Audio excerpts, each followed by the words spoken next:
methodology, which is going to be asking and evoking you. And it's actually really simple. Really, really simple what I teach, except you get in the way and it's hard. And that is the moment, just like life. I don't know what your days were like today, but probably your days were like this. Yes, maybe you had a good spike and then, I don't know, you got some news and then, and then maybe, okay? So moments happen in life to you, and you have a reaction to them.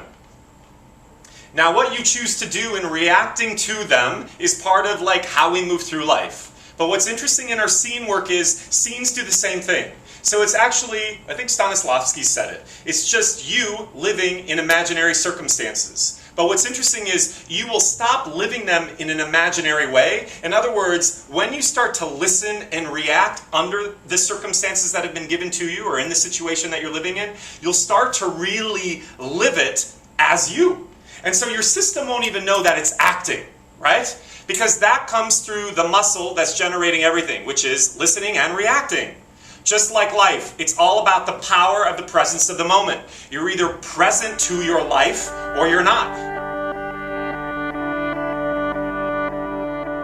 And being in your head is incompatible with being in the moment. Just think about your own life. Because when you go into your head, you judge yourself, you criticize yourself, you call yourself fat or ugly or stupid or worthless or untalented. It's never going to happen for you.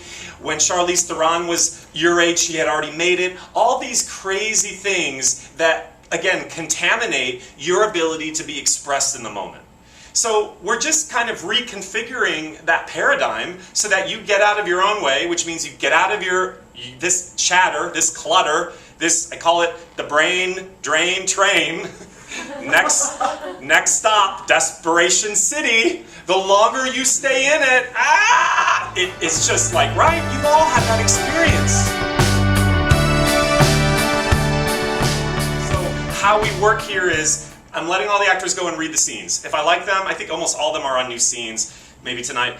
They'll stay on the scenes for 3 or 4 or 5 weeks, so it will become scene study, but they don't rehearse, they don't prepare, they don't memorize, they don't get together with their scene partner and, yes, we're going to do this for 8 hours this week, come to my house. We're going to nail it, we're going to bring in all these props and wigs and furniture and costumings, and then we're going to show Tony. No, it's not going to help you be a better actor. We work in classes here a different way, which is we're building a different muscle of the moment, and that's going to be established by not being able to play your memorization, your idea, your planning, your control of the moment or of the rehearsal.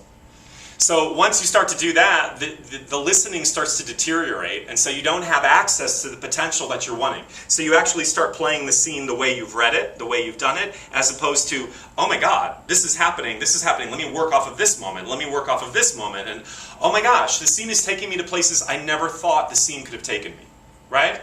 So that's exciting.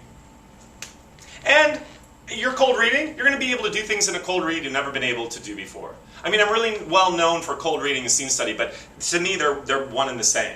You can be absolutely truthful with reading cold. Here's the departure for me in traditional acting training is when you watch true moment-to-moment work, you're never thinking, what does he want in that scene? Never, never. Are you? Do you ever go see a movie? Ever? Never. I don't think you've ever seen a movie that you really were...